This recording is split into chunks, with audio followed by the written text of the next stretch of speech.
6 plats à ne pas réchauffer au risque de tomber malade. Réchauffer les plats est une habitude très commune qui sert à en profiter à nouveau le lendemain par exemple, ou bien à réduire le gaspillage des aliments. Si c'est une pratique qui s'est maintenue pendant de nombreuses années dans le monde entier, il y a peu, il a été démontré que dans certains cas, elle peut être dangereuse pour l'organisme. Le Conseil européen de l'information sur l'alimentation a affirmé que stocker ou réchauffer des aliments déjà cuits, de manière inappropriée, pouvait avoir des conséquences sur la santé. Cela est dû au fait que certains types de bactéries grandissent de manière démesurée quand on leur apporte un environnement aux températures comprises entre 5 oC et 65 oC. En conséquence, les risques d'intoxication alimentaire et de problèmes digestifs comme la distension, les coliques et les gaz, augmentent. Puisque l'on sait que beaucoup ne connaissent pas les plats qu'il ne vaut mieux pas réchauffer, nous allons vous donner tous les détails sur les 6 plus fréquents. 1. Le riz. Riz blanc ou raffine 500 x 331. Le riz est l'un des aliments que l'on réchauffe le plus les heures ou les jours qui suivent sa cuisson. Si son goût et sa texture se conservent bien à température ambiante, cette céréale contient de petites spores bactériennes qui peuvent provoquer une intoxication lorsqu'elles sont stimulées par la chaleur. Après la première cuisson, lorsque le riz passe à des températures plus élevées, il y a plus de risque que les agents toxiques se développent.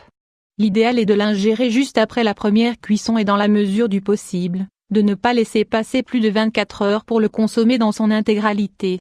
L'intoxication par le riz provoque un mal-être stomacal, une inflammation et dans les pires des cas, des vomissements et des diarrhées. 2.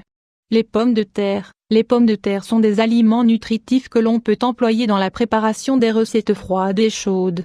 Le risque survient dès lors qu'on les réchauffe à des températures trop élevées ou qu'on les garde trop longtemps hors du réfrigérateur.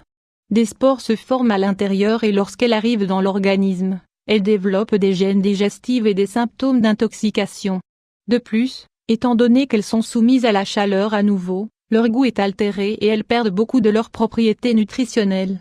La meilleure manière de les réutiliser pour éviter leur gaspillage est l'élaboration d'une purée ou d'une salade froide. 3. Le céleri. Céleri 500 x 334. Beaucoup de personnes préfèrent utiliser du céleri cru car elles considèrent qu'il donne un goût très intéressant aux salades et aux crèmes.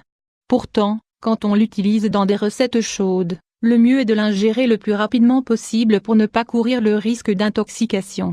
Ce légume contient des nitrates qui, soumis à la chaleur, génèrent des substances nocives pour la santé.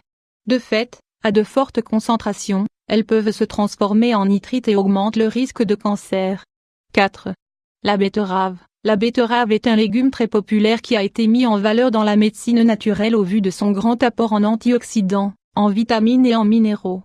Le problème est que lorsqu'on la soumet à de fortes températures, tout comme un céleri, elle contient une quantité minimum de nitrates qui ne sont pas bons pour la santé.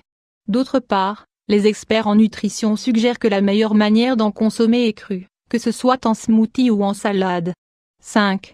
Le poulet. Pour consommer du poulet en toute sécurité, il est important de vérifier que chacun de ces morceaux soit bien cuit. La salmonelle est très commune chez les volailles et une cuisson insuffisante augmente le risque d'infection. Il faut vérifier que la portion n'a pas de partie rosée ou trop juteuse.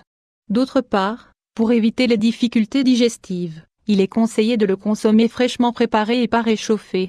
Même si son goût semble bien se conserver, sa composition de protéines change et génère des réactions négatives dans l'estomac. Si vous ne l'avez pas consommé juste après la cuisson, vous pouvez le faire réchauffer ultérieurement, à partir du moment où vous le mettez à une température basse. 6. Les champignons. Les protéines de champignons se détruisent facilement à cause de l'action des enzymes et certains micro-organismes. À cause de cela, les conserver à température ambiante, après la cuisson, peut être mortel. Il n'est pas recommandé de les réchauffer après leur cuisson initiale car ils provoquent des inflammations abdominales, de la distension et parfois, des diarrhées. Apparemment, il n'y a aucun problème si on les fait réchauffer à une température supérieure à 70 degrés C. Pour finir, sachez que tous les ingrédients de vos plats sont différents et souffrent de divers changements lorsqu'on les soumet à de fortes températures. La prochaine fois que vous réchauffez vos plats, couvrez-les avec un couvercle pour que le réchauffement soit bien homogène.